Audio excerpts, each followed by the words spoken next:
Hello and welcome. Today our guest is Alexander Grace from Red Pill Interviews. Alexander, thank you for joining us. Thank you for having me. It's always a pleasure. Now, the last time we spoke, it was about how men and women trade with each other in the sexual marketplace. We can put a link in the description box below for anyone who wants to watch the full discussion, but can you just give us a quick reminder of how all of that works? Sure. In very general terms, men want sex, and that's something that women can trade for.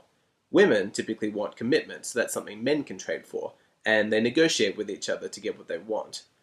This all happens in the sexual marketplace, and that's where we price ourselves based on our value according to the laws of supply and demand.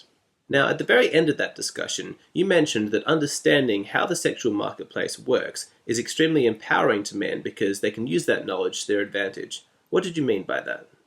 The first thing to understand is that Western cultures tend to value certain traits above others, and these are factors that we're all familiar with. So, we know that a beautiful woman can price herself at a higher value than an ugly woman because men value beauty.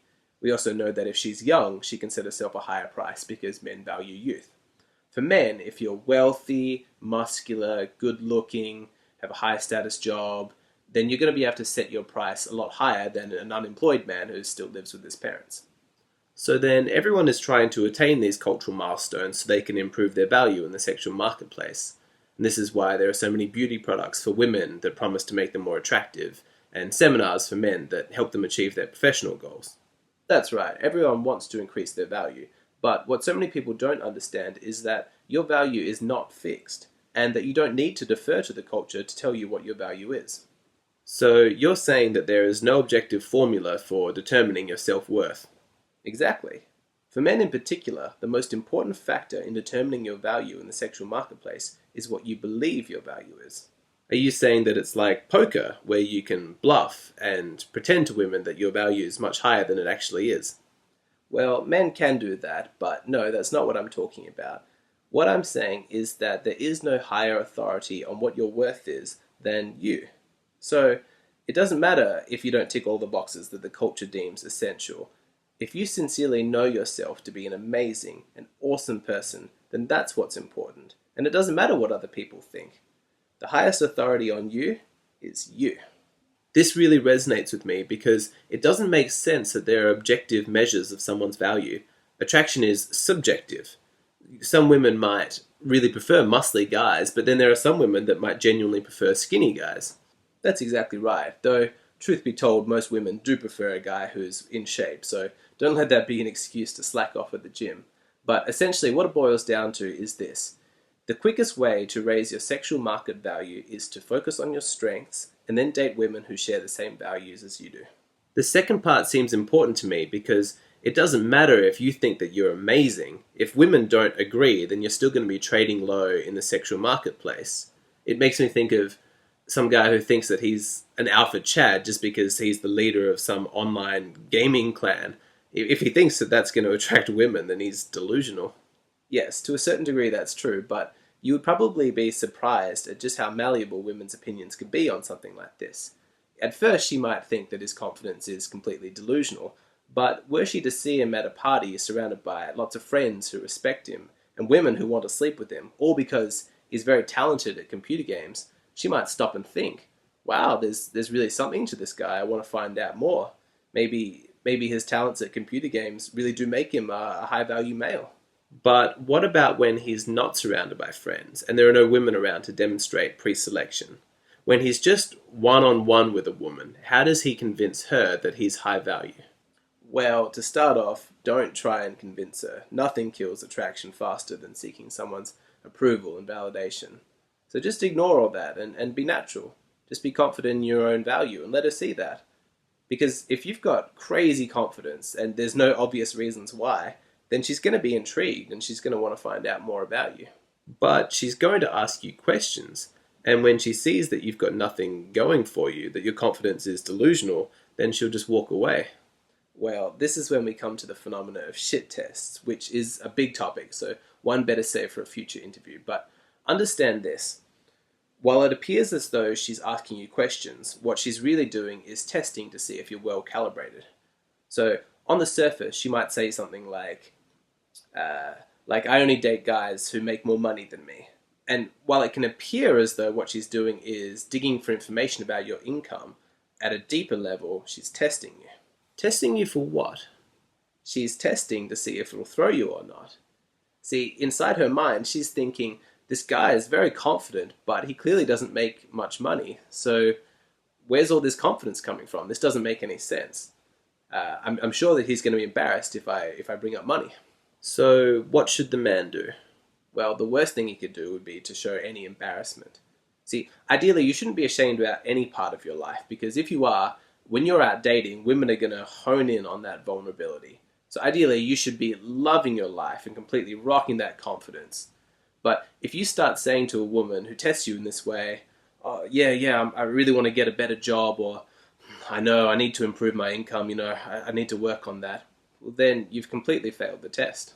So instead, should he explain to her why money is not important to him and how he's able to enjoy his life even on a modest income? That might work, but in a way, you've still failed the test because you're still trying to seek her approval. You're still trying to convince her of the wisdom of your lifestyle. And ideally, you shouldn't be seeking her validation at all. I mean, what she said was pretty rude. I only date guys who make more money than me? Who says that? So should he tell her off? State that she's overstepped some of his boundaries and that he won't interact with people who are rude? Definitely not. Even if you're offended by how condescending the question was, do not let her see that it upset you. Who cares what she thinks? You know yourself. It doesn't bother you. If she sees that it's really easy to upset you, then that's going to kill any attraction that she felt. Getting mad at her is hardly something that a man of confidence would do. I give up then. What should he do? Just keep things light and playful. Just laugh at her. Say you're weird and turn away. Simple as that. Then she'll just walk away. Trust me, if you respond that way, then she's going to chase after you because you passed her test. You've demonstrated that you're not embarrassed about something that she thought that you would be embarrassed about. That you don't need her approval or her validation. And that you're existing on such a higher plane that her little digs and insults, they can't even reach you. In her mind, she's going to be thinking, wow, this guy's the real deal. I need to find out more about him. This all seems manipulative to me, like you're trying to hack social interactions and trick girls into sleeping with you. That's a pretty bleak way of looking at it, but essentially that's how the pickup artist community began. In the beginning, a lot of what they called game was just bluffing, just hacking social interactions to convince women that their sexual market value was a lot higher than it was, so that the women would sleep with them. You're saying that's not how it is anymore?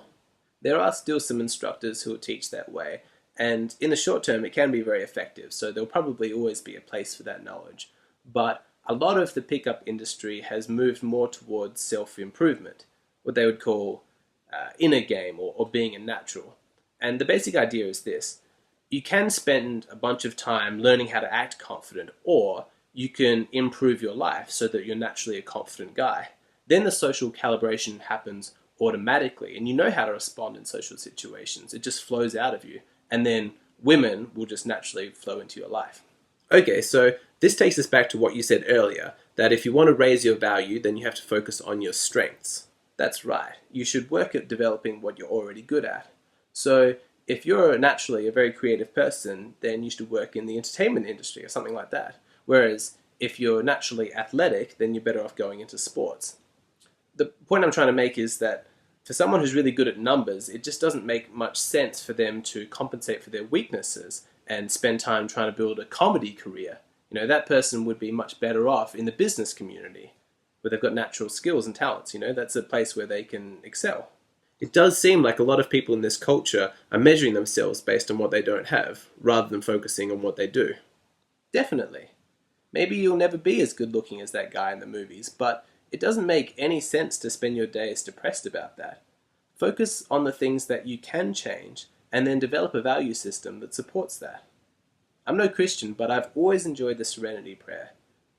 Grant me the strength to accept the things I cannot change, courage to change the things I can, and the wisdom to know the difference. Okay, and what about the second part, that it's important to find women who value the same things that you do? This is absolutely key. There are billions of women on this planet, and only a small percentage of them are going to appreciate your unique flavor. That's completely okay. You don't need to be attractive to 100% of women. Even 5% is more than enough for you to have fulfilling relationships and an abundant dating life. So you're saying just focus on that 5% and ignore the rest? Exactly. This is the same principle as focusing on your strengths. It's like our example from earlier. Remember the man who doesn't make much money? Perhaps he's like a traveling musician. So he values his free time and his creativity and his ability to travel way more than making lots of money. That's absolutely fine. That's his choice. But in that case, he's not going to be attractive to hyper-materialistic girls. So if he sees women who are interested in fashion and makeup, then it doesn't make much sense to chase after those kind of girls. They're not going to be interested in him. They're going to be interested in a guy whose top priority is wealth, because it's that kind of man who can support them in their chosen lifestyle. So you're saying that not every woman is going to value money as the most important thing, that some women would prefer this traveling musician guy. Definitely.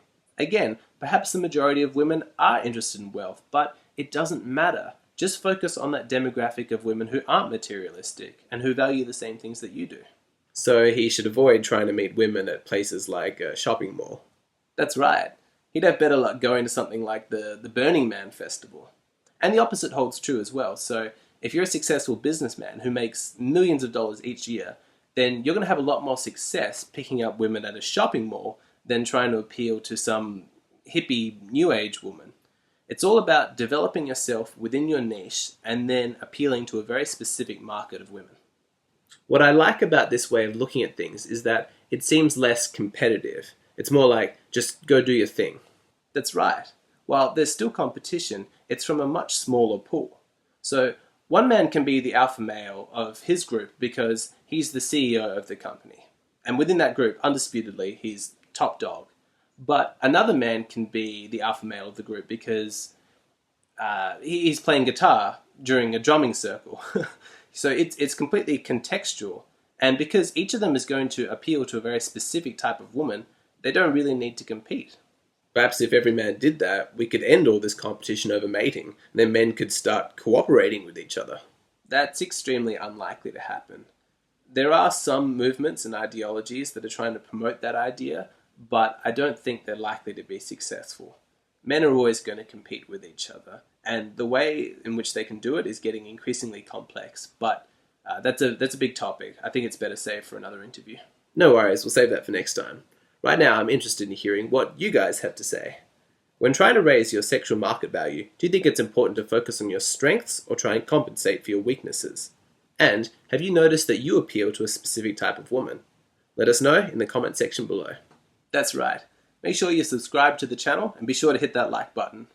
If you've been watching these videos for a long time and you're ready to take your relationship with Red Pill interviews to the next level, then be sure to check out our Patreon page. There's a link in the description box below. Thank you so much for watching, and we'll catch you again next time.